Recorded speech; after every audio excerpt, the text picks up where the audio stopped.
What's going on, everybody? We're back to you for another edition of Chamber Chat, and we're into June now, and the weather's warming up, a little bit more humidity, but we're excited to continue to keep this going and check in with members. And we're joined by one of our newer members from the end of 2019 with the Whiting Turner Contracting Company, Vice President of the Roanoke office, Jim Groff. Just some backstory on Whiting Turner. They're corporates in Baltimore, 4 locations here in Virginia, and the 4th location is right here in Roanoke. So, Jim, great to have you on board as a new member. I know you're a couple months in now. Welcome to the Roanoke area. Of course, with the office. How you doing? How's your staff doing? How's your family doing in kind of this last 10, 11 week time frame that we've been in? Well, good morning. Thank you. Appreciate you having us here today. Family's doing great. You know, the whole 10 weeks staying at home, homeschooling through the Bedford County websites and that sort of thing has been a challenge, but it's over. The temperature's getting warmer. The pool just opened, so that puts a little bit the giant floating peacock in the pool. My son's having a good time, so that's all well. As far as staff, you know, we've been it's been a challenge, obviously, for as many people out there, just as much as we are. Construction has been essential personnel, so we've been finding ways to social distance and perform our jobs, minimize some of our workforce to minimize their travel distances to and from the job site, to minimize exposure as best we can, trying to lock down the trailers, that sort of thing. But overall, the staff seems to be in high spirits. They're happy to be working. They're glad to be out there building awesome things that are going to be left over for our families and our young ones for higher ed in years to come. So everything's good. Yeah, no, so glad to hear that on both ends, both from the family side, knowing that there's, you know, for those with kids, I don't have any kids, but for those with kids, there's been kind of that wrinkle in it with having them home. So glad that they're safe, and I'm certainly glad that, the staff is positive and you guys are all being forward thinking when it comes to how to handle this. So what would you say that, knowing you guys are constantly working on projects, there's always big picture things, and just like you mentioned, we'll call it generational projects that are happening, that are good things for the area and great things for the future. What's been the biggest adjustment you've had to make with staff, whether it be communication or you mentioned safety protocols? What do you think the biggest adjustment has been? Well, I can't tell you how much more my calendar is filled every day now with these virtual meetings, because once you're either working from home or social distancing, all of a sudden you have all this supposed free time on your hands that just to have meetings after meetings, which some of them are extremely helpful, very good to do. So that's been a big adjustment. But for our folks that are out there working on the job sites, probably the biggest challenge I've seen is trying to, trying to minimize the staff, minimize the people on site, to still do their jobs and still be safe about it. Keeping away from people. It's kind of, people don't want to walk up and talk to you, but you need to kind of put your hands on and say, all right, guys, you can talk from a safe distance, and making sure people are wearing face coverings and things of that nature. So just the adjustment of working together in a team, but not being able to be in a team setting, like right next to each other.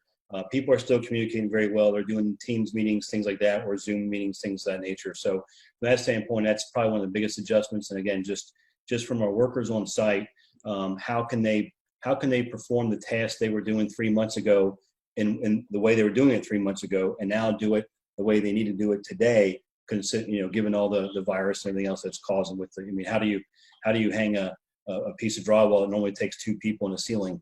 And how do you do that now safely? Well, we look at doing things like getting a duct lift or a drywall jack lift, and we do it with 1 person. So it takes a little bit longer, but it still can get done safely, essentially.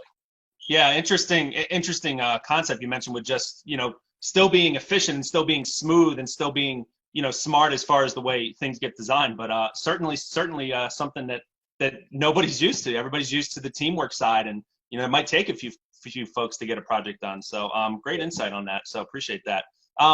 What would be as we're kind of, I guess we got some light at the end of the tunnel right now, and thankfully the region, we'll all look to be rebounding the region here in the next couple weeks and over the next couple months, and really for the conclusion of 2020, which it's amazing it's June already.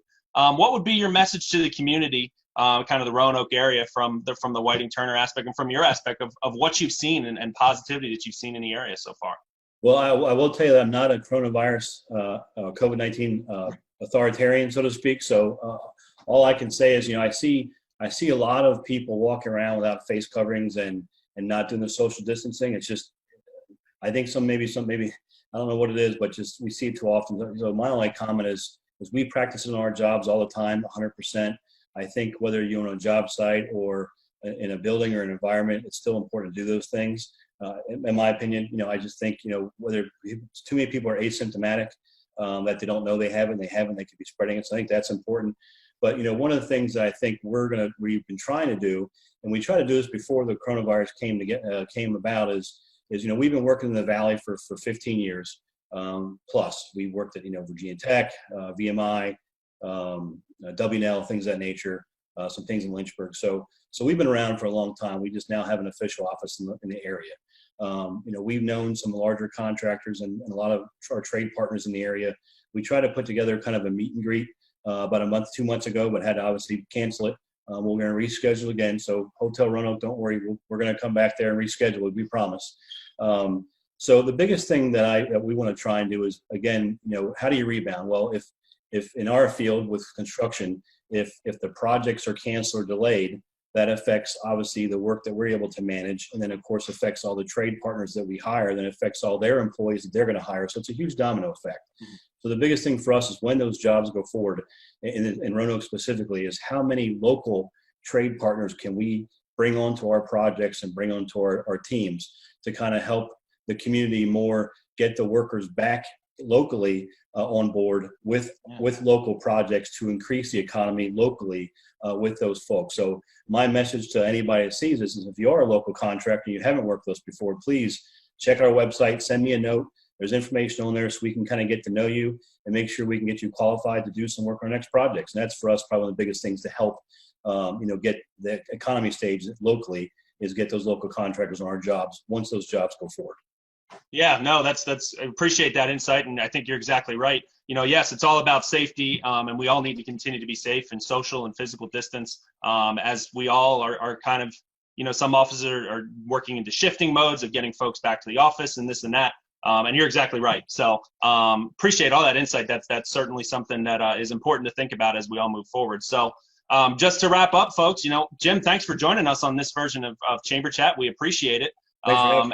And glad to hear everybody's safe, and we'll look forward to meeting you in person soon. We've seen you over Zoom on our Coffee and Contacts, and now this, and we'll look forward to meeting physically and socially distanced in person soon. To learn more about Whiting Turner, of course, Whiting Turner online, and then through the Roanoke Chamber website, easy access and connection to get in touch with Jim, as he mentioned, roanokechamber.org, through the Chamber directory page in the top right corner, search Whiting Turner.